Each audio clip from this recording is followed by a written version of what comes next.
करने में, उसका अंदाजा इस बात से लगाया जा सकता है कि कितने बड़े इलाके में आतंकवादियों ने वहां पर पनाह ले रखी है और बहुत बड़ी मात्रा में उनके पास असलहा और गोला बारूद भी बताया जाता है।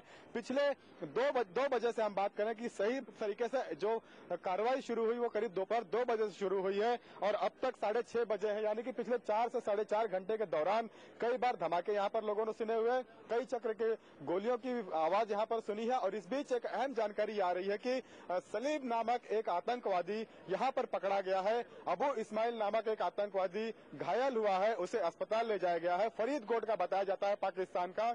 और जो सलीम है उसे पकड़ने में कामयाब हुई है कमांडो की टीम। और इस तरह से जो आतंकवादी यहां पर हमले चल रहे हैं और दूसरी तरफ से क्रॉस अटैकिंग हो रही है कमांडो की तरफ से, संयुक्त कार्रवाई जो हो रही है नेवी के कमांडो, एनएसजी कमांडो और फिर सेना के जवान, मुंबई पुलिस और रैपिड एक्शन फोर्स की, उसमें एक तरह से हम कहें तो ये जो ऑपरेशन है धीरे धीरे करते हुए अपने फाइनल स्टेज की तरफ पहुंच चुका है। और अब शायद कुछ और इसी तरह के दिल दहला देने वाले, चौंकाने वाली खबरें आए, हो सकता है और बड़े बड़े धमाकों की आवाज भी यहाँ पर सुनाई दे। जी प्रकाश, शुरुआत में जो खबर आ रही थी कि 4 से 5 आतंकवादी हो सकते हैं, अब इसका पूरा 4 गुना ये हो गया है। बंधकों ने बाहर आकर बताया कि 16 आतंकवादी वहां पर हैं। इन सभी को एक साथ क्या इन बंधकों ने देखा था? देखिए, ये बातें अभी भी पुष्ट तौर पर नहीं कही जा सकती हैं कि सारे आतंकवादी एक साथ हैं, क्योंकि अगर हम ताजमहल होटल की बात करें तो वहां पर भी अलग अलग ठिकानों पर, यानी कि इतना बड़ा होटल है, कोई किसी फ्लोर पर रह सकता है, कोई किसी फ्लोर पर और कोई किसी खाने में रह सकता है। तो यहाँ पर भी जो धमाके आ रहे थे या फिर जो गोलियों की बौछार सुनाई दे रही थी वो अलग अलग कोने से आवाज आ रही थी उसकी। और अगर सहज अंदाजा लगाने की हम बात करें तो निश्चित तौर पर अलग अलग गुटों में आतंकवादियों ने अलग अलग हिस्सों पर अपना वहां पर छावनी।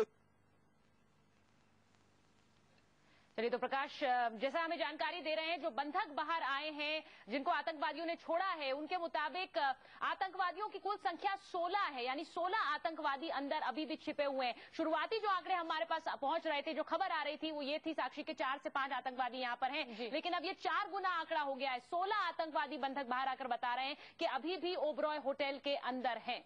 सुचेता, उन्होंने जो आंकड़ा दिया है 10 नहीं दिया, 15 नहीं दिया, जो कि एक अप्रोक्सीमेट आंकड़ा होता है, लेकिन सीधे 16 आंकड़ा दिया है। तो इसका मतलब ये है कि उन्होंने गिना होगा और एक एक को बिल्कुल आइडेंटिफाई किया है इंडिविजुअल लेवल पर। बिल्कुल। एक छोटा सा ब्रेक हम यहाँ पर ले रहे हैं, लेकिन हम बात ओबरॉय होटल की कर रहे हैं, जहां पर अब से कुछ देर पहले कुछ बंधकों को छोड़ा गया है और ये बाहर आकर साफ तौर पर गिना रहे हैं कि 16 आतंकवादी अभी भी ओबरॉय होटल में है। एक छोटा सा ब्रेक लेंगे।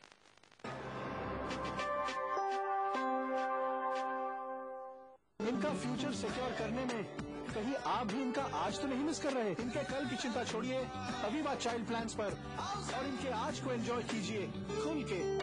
अवीवा लाइफ इंश्योरेंस, कल पर कंट्रोल। कुछ कुछ बदल रहा है।